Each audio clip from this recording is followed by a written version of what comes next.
Chapter 3. Question. That evening, I arrived at the Zoological Institute Hall. Outside, there was a large crowd of people. Inside, there were professors and also a large group of students. They were happy and noisy. Mr. Waldron, some scientists, and Professor Challenger sat at the front. Mr. Waldron began his lecture.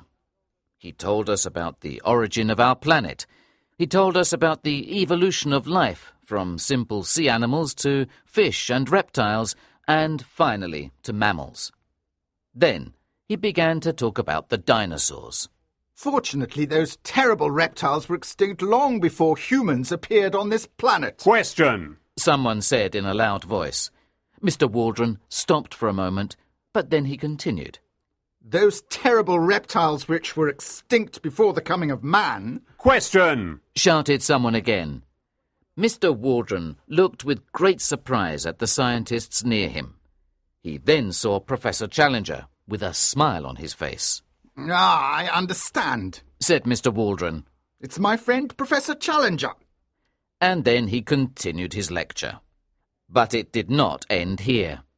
Every time Mr. Waldron talked about extinct prehistoric life, Professor Challenger interrupted him. Then the students began to shout, Question! Question! with the professor. These interruptions must end, Shouted Mr. Waldron angrily. For a moment there was silence in the hall.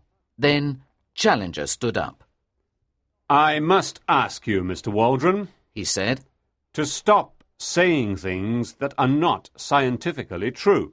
Some people began to shout, Send him home! and others, I want to hear him. Professor Challenger sat down again and smiled. Mr. Waldron finished his lecture quickly. Finally, Professor Challenger had his chance to speak. Ladies and gentlemen, He began. Mr. Waldron is not a real scientist. He only explains our work to the general public. He is wrong when he says that certain animals are extinct. Nobody here believes me, but I am a prophet of science. I'm like Galileo and Darwin, and I... Here there was a long interruption. The professor walked forward and put up both hands. Everybody became silent. I won't say any more. You can, however, test my ideas. Do you want to send somebody as your representative? Then the famous scientist Professor Summerlee stood up. Are you referring to the discoveries that you made in the Amazon 2 years ago? Asked Professor Summerlee. Yes, I am, Replied Challenger. And why didn't Wallace, Bates, and other famous explorers of that region see these things? Continued Summerlee. Perhaps, sir, you have confused the Thames with the Amazon. The Amazon is a much larger river. Answered Challenger. It's about 6,000 kilometers long. It's not strange that I saw things that they did not see. Yes, of course. Continued Summerlee. I understand the difference. We can't test or prove your discoveries. Perhaps you can tell us the exact location of your discoveries. I can't give that information now. Will you go on an expedition to test my discoveries? Yes, I will. Answered Summerlee. And the crowd cheered. Yay! Then Said Professor Challenger. you'll have all the information you need to go there. But you can't go alone.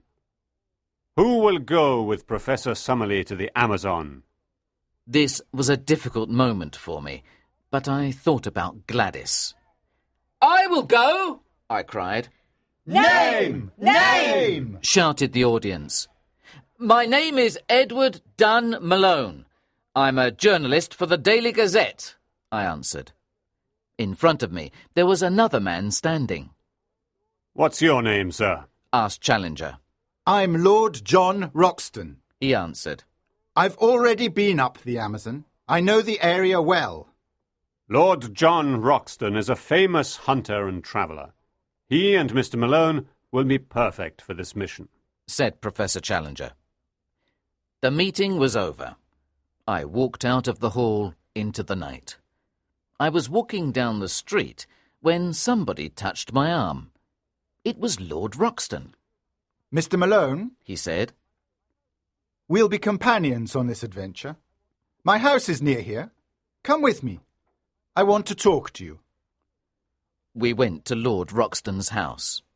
It was full of strange objects from around the world and the heads of wild animals. He gave me something to drink and a cigar to smoke. We sat down in comfortable armchairs and began to talk. Well, He said. we did it, young man. I certainly didn't plan to go on this expedition. What about you? No, not at all, Can you shoot? he asked. Quite well, I answered. Then he took out a rifle and said, This is a very good rifle. I used it against the slave traders 3 years ago. Sometimes, young man, you must fight for human rights and justice. I fought my own personal war against the slave traders in Peru. I killed many of them. In the end, I killed Pedro Lopez, their leader. He then took out another gun and gave it to me. So, He continued. what do you know about Professor Challenger? I met him for the first time today, I answered. And how did you become interested in this expedition? He asked. I told him a little about my meeting with Professor Challenger, and he listened carefully. Then he pulled out a map of South America and put it on the table. I believe he told you the truth. He said. I love South America. I've seen it all. I think it's the most wonderful place on this planet. Once you know it, you'll understand that anything is possible. Anything. The Amazon River flows through a forest almost as big as Europe. Why can't there be something new and wonderful in such a place? And why can't we be the men to discover it? We talked a little more, and then I left. Finally, the expedition was ready, and Professor Summerlee, Lord John Roxton, and I walked towards the boat. But before we got on the boat, we heard somebody shout.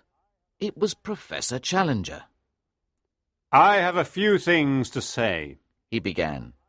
First, I have no reason to thank you. The truth is the truth, and your expedition has no importance to me. My directions and instructions are in this closed envelope. You must open it when you arrive at a town on the Amazon called Manaus, and only on the day and at the time which is written on the outside of the envelope. Is that clear?